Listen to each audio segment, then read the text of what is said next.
మాజీ ప్రధాని మన్మోహన్ సింగ్ పేరు చెప్పగానే ఆయన అసలేం మాట్లాడరు అని అంతా అంటుంటారు. అవును, అది నిజమే. కానీ చాలా మంది రాజకీయ నేతల్లా ఆయన మాటలు చెప్పే వ్యక్తి కాదు, చేతల్లో చూపించే నేత. 1991 నుంచి 1996 వరకు ఆర్థిక మంత్రిగా పనిచేసిన మన్మోహన్ ప్రధాని పివి నరసింహారావు హయాంలో ఆర్థిక సంస్కరణలు ప్రవేశపెట్టారు. గురువుకు తగ్గ శిష్యుడిగా ఆర్బీఐ గవర్నర్గా ఉన్న మన్మోహన్ కు రాజకీయాలు పరిచయం చేసింది మన పివి నరసింహారావు అనే చెప్పాలి. 1991లో దుర్భర ఆర్థిక పరిస్థితుల నుంచి దేశాన్ని గట్టెక్కించడానికి మన్మోహన్ ను రాజ్యసభకు పంపి ఆర్థిక మంత్రిని చేశారు.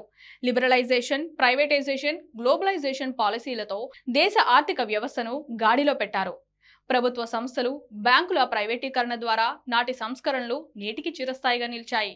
1992లో పివి మన్మోహన్ సింగ్ కలిసి ప్రవేశపెట్టిన ఆర్థిక సంస్కరణలే ప్రపంచంలో మన దేశం తలెత్తుకుని నిలబడేలా చేశాయని ఆర్థిక నిపుణులు చెప్పే మాట. అలా మన పివికి గురువుకు తగ్గ శిష్యుడిగా మన్మోహన్ పేరు తెచ్చుకున్నారు. మాటలు లేవు, మాట్లాడేది లేదు, కేవలం తమ పనులతోనే సమాధానం చెప్పుకుంటూ వెళ్లిపోయారు. వరంగల్తో మాజీ ప్రధాని మన్మోహన్ సింగ్ ను ప్రత్యేక అనుబంధం ఉంది. వరంగల్లోని కాజీపేట ఆర్ఏసీలో 1992లో జరిగిన కాకతీయ విశ్వవిద్యాలయం స్నాతకోత్సవానికి నాడు కేంద్ర ఆర్థిక మంత్రి హోదాలో మన్మోహన్ సింగ్ హాజరయ్యారు. కేయు ఉపకులపతి ప్రొఫెసర్ జయశంకర్ సారథ్యంలో జరిగిన వేడుకల్లో ఆయన చేతుల మీదుగా అవార్డులు ప్రదానోత్సవం జరిగింది.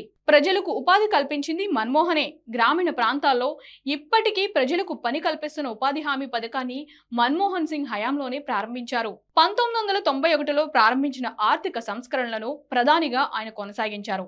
తద్వారా విదేశీ పెట్టుబడులు, ప్రైవేటీకరణ, లైసెన్సింగ్ విధానాల్లో మార్పులు చోటు చేసుకున్నాయి.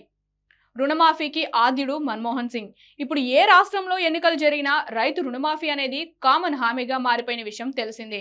అయితే ఈ పథకానికి ఆద్యుడు మన్మోహన్ సింగ్. 2008లో యూపీఏ ప్రభుత్వం దేశవ్యాప్తంగా 3 కోట్ల మంది రైతులకు 72,000 కోట్ల రుణమాఫీ చేసింది. ఆ డేరింగ్ నిర్ణయం కారణంగానే యూపీఏ రెండోసారి అధికారంలోకి వచ్చింది.